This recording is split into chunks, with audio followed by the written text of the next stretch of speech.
Indians are buying in huge numbers, unprecedented numbers, so to speak, ladies and gentlemen.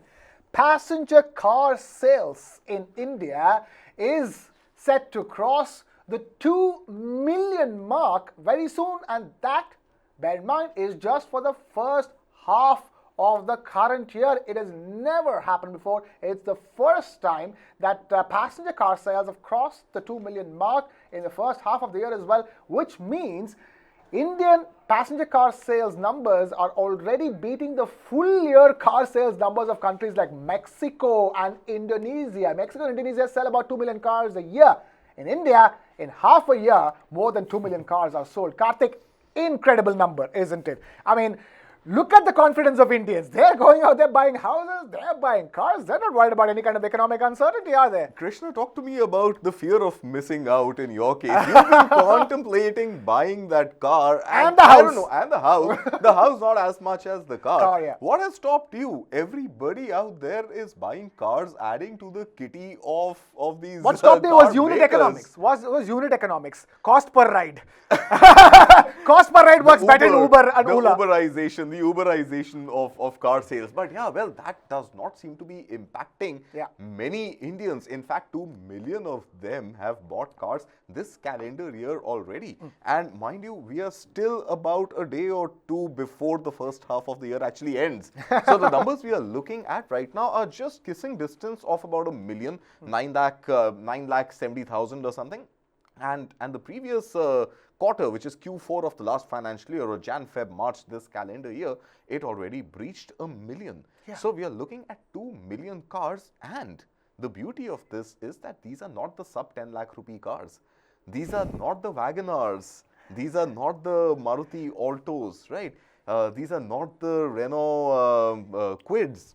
These are actually cars which cost more than 10 lakh rupees, and that is a big number. But despite that, you mentioned countries like Australia and Mexico, but look at the other emerging market pack. Even with such high penetration, our car density is pretty much, as a fraction of the population, is still pretty much half of what it is for the emerging market stack.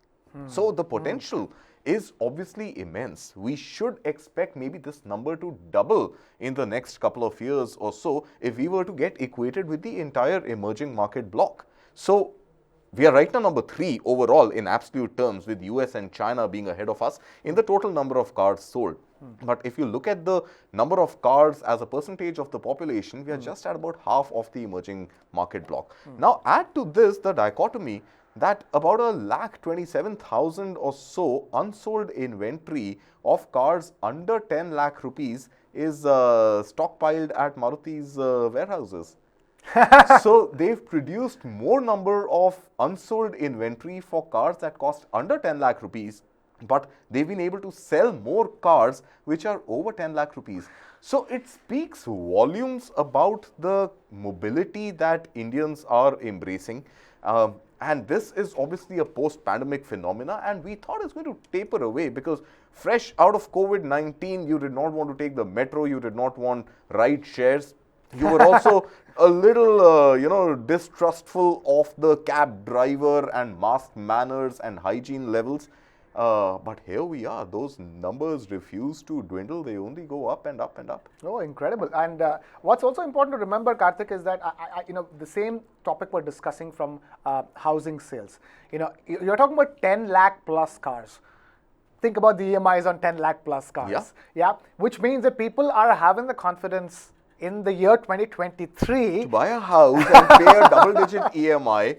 High interest rate cycle, buy a car and pay, well, almost close high single digit EMI as a virtue of interest rate.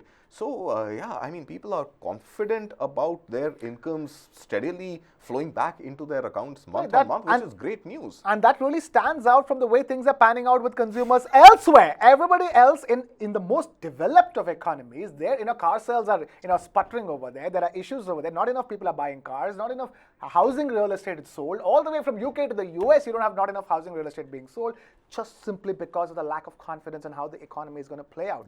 And it's incredible that Indians, in fact, it's the Indians and their sentiment that's informing as to what's the way forward for the Indian economy is concerned. Because if you were to go by the sentiments and the confidence of the Indians buying houses and cars, it looks like we are set for a great recovery in a post-pandemic world. Right, and just compare this to the trend line of the GDP growth, for example. Yeah. The last 10 years, car sales have trailed the GDP graph because car sales over a 10-year period have grown only about 4.1% or so year on year. The GDP numbers have been much higher. Whereas we are right now talking about at least a 10 to 12% jump in car sales Y on Y this year alone, with GDP actually being in the range of 7% or so. So for the first time in 10 years, car sales have surpassed and grown at a faster clip than the GDP. So obviously there is a great bullish sentiment about regular inflow of income, about desire and aspiration to own your own home, own your own car, and of course the style statement, apart from the utilitarian value of a car, reflected in the fact that cars costing more than 10 lakh rupees are selling more in numbers than cars below 10 lakh rupees. Right, and that's clearly because of the SUV revolution that have taken And the over. compact SUV. Yeah. Or the multiple different categories of it: compact SUV, medium SUV, big SUV, big compact SUV, medium compact SUV. The categorization just continues. Because I really don't know how do you know, for example, from a Hyundai Creta to a Kia Seltos. I really wonder, where the differentiation lies. But somewhere you have the big, medium, and small SUVs. Absolutely, Roughly speaking. absolutely. Big SUV, medium SUV, and the small SUV. Right. But that's all that is selling these days, Kartik, isn't it? Look at the car launches that, let's say, let's look at Maruti, right? Why not? Let's just look at Maruti Suzuki. Look at the car launches they have done recently. Invicto, likely to be launched 5-6 days from now, 5th July is the launch date, is a multi-purpose vehicle, MPV. Last month, Jimny got launched. Early this month, we are still in June. Early this month, Jimny got launched. SUV, a typical pure play SUV, but a small one, a compact Three-door, SUV. six-seater. Right. So I think it's a 5-door. Is it a 3-door? Yeah. So it's a compact SUV, but a full-fledged SUV, finally replacing the Gypsy. Prior to that, you had Fronx. Yes. Looks pretty much like a Baleno, which is pretty much a hatchback, but categorized as a compact SUV. So you're right, this categorization is all over the place. And I think just the virtue of a car carrying the SUV in any other prefix or suffix form to it, as long as it carries the tag of SUV, it's aspirational. But a car being a hatchback, looking pretty much the same as a compact SUV, does not carry the same aspirations. Fascinating. Once upon a hatchback was the name of the game, and now SUV is the Absolutely. name of the game. And one last comment on this. I think it's clear that people want to use the cars not just to go to work and come back. They want to take it out for a spin outside of the big city, whichever big city that people are part of, and they want a vehicle that can serve both their needs. True.